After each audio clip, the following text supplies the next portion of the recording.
नमस्कार, मैं हूं आपके साथ रोहित पुनेठा और इंडिया न्यूज के डिजिटल चैनल InKhabar.com में आप सभी का स्वागत है। और आज और अभी जो मैं आंकड़े आपके सामने रखने जा रहा हूं वो बेहद शर्मनाक हैं।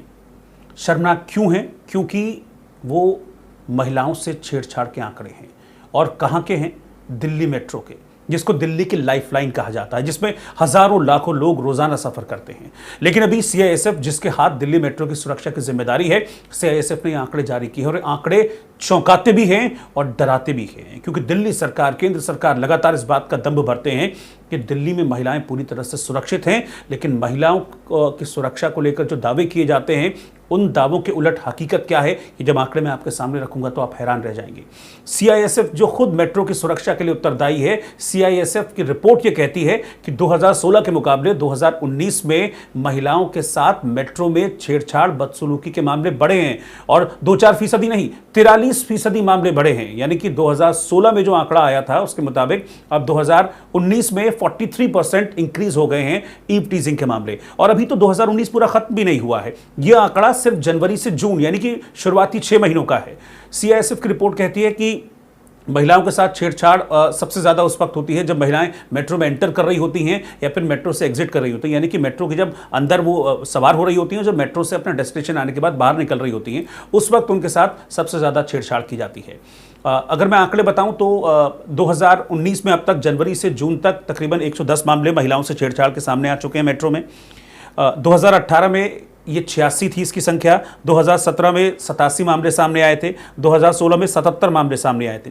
तो 2016 से 2019 को कंपेयर करते हुए CISF की रिपोर्ट कहती है कि तकरीबन 43% ये जो मामले हैं महिलाओं के साथ छेड़छाड़ के बढ़े हैं, ईव टीजिंग बढ़ी है। और ये जो छेड़छाड़ है ये सबसे ज़्यादा जनरल कंपार्टमेंट्स में है। क्योंकि मेट्रो में क्या होता है कि सबसे आगे का जो कंपार्टमेंट होता है वो फीमेल्स के लिए, महिलाओं के लिए रिजर्व रहता है। लेकिन चूंकि भीड़ बहुत ज़्यादा होती है मेट्रो में, तो कई बार ऐसा भी होता है कि महिलाएं अपने जो लेडीज़ कंपार्टमेंट होता है उसमें नहीं बैठ पाती हैं। तो ऐसे में मजबूरी में महिलाओं को फिर जनरल कंपार्टमेंट पे सफ़र करना पड़ता है। तो इसी दौरान जो असामाजिक तत्व हैं, जो इस तरह के लोग होते हैं, वो इस मौके का फ़ायदा उठाने की कोशिश करते हैं और महिलाओं के साथ बदसलूकी करते हैं, उनके साथ छेड़छाड़ करते हैं मेट्रो में, उनको अपशब्द कहते हैं। ये सब रिपोर्ट में है, कहा गया है कि उनको गलत तरीके से छूने की कोशिश की गई महिलाओं को सामान्य कोच में, उनको अपशब्द कहे गए जब वो उतर रही थी, उनके साथ छेड़छाड़ का प्रयास किया गया।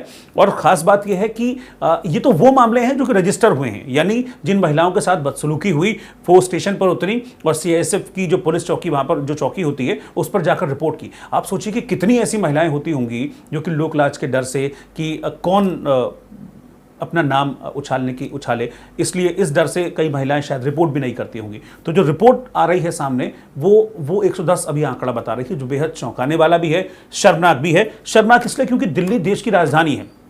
यहाँ पर हम मानते हैं कि तमाम जो सिक्योरिटीज़ हैं वो उपलब्ध हैं। CISF की बड़ी सिक्योरिटी उपलब्ध है मेट्रो के अंदर। इतनी सारी संख्या में लोग मेट्रो में सफ़र करते हैं, उसके बावजूद भी अगर महिलाएं सुरक्षित हैं तो वाकई में ये बड़ा सवाल है।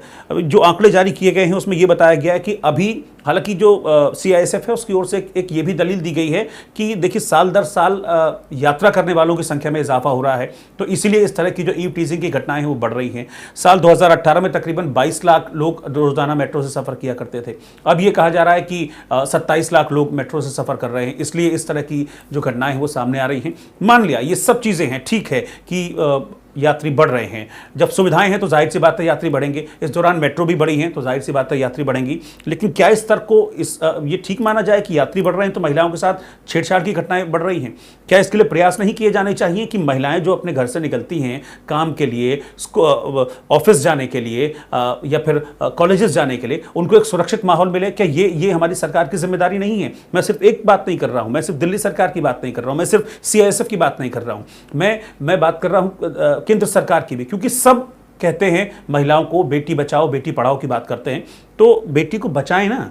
इस तरह की घटनाओं को रोका जाना चाहिए। जो आंकड़े बेहद शर्मनाक आंकड़े हैं, तो इस तरह की चीज़ें ना हो, इस तरह की घटनाएं ना हो। महिलाओं के साथ छेड़छाड़ के जो आंकड़े हैं वो कम हो, महिलाओं के बीच सुरक्षा का भाव हो, इसके लिए सरकार को प्रयास करना चाहिए। और महिलाओं के लिए काम करने वाली एनजीओ का भी कहना है कि महिलाओं को भी चुप नहीं रहना चाहिए ऐसी सिचुएशन में, उनको आगे आना चाहिए। अगर कोई ईव टीजिंग करता है, कोई छेड़छाड़ करता है मेट्रो में, तो फौरन उस पर एक्शन लें। मेट्रो में बहुत सारे लोग होते हैं, फौरन इस बात को लेकर वहां पर जो लोग हैं उनकी मदद मांगे, वो लोग आपकी मदद करेंगे। अगर मदद नहीं मिलती है तो जैसे ही आप मेट्रो से उतर रही हैं या नेक्स्ट स्टेशन आता है, वहां पर पुलिसकर्मी मौजूद होते हैं, सीएसएफ वाले मौजूद होते हैं, उनसे मदद मांगे।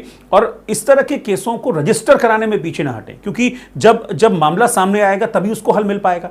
तो ये भी एक सलाह दी गई है। तो मैं भी इस चीज को लेकर अपील करना चाहूंगा कि चुप मत रहिए, और अगर इस तरह की टीजिंग होती है तो उसको रिपोर्ट कीजिए, उसकी शिकायत कीजिए। और मैं ये भी कहना चाहूंगा उन लोगों से जो कि रोजाना मेट्रो में सफर करते हैं कि अगर आपके साथ मेट्रो में सफर कर रही किसी महिला के साथ इस तरह से बदसलूकी, छेड़छाड़ होती है, अपशब्द अगर उसको बोले जा रहे हैं, तो आप भी चुप मत रहिए, क्योंकि अगर चुप रहेंगे तो फिर इस तरह की घटनाएं बढ़ती जाएंगी। नमस्कार। इन खबर चैनल को सब्सक्राइब करें और बेल आइकन दबाना ना भूलें।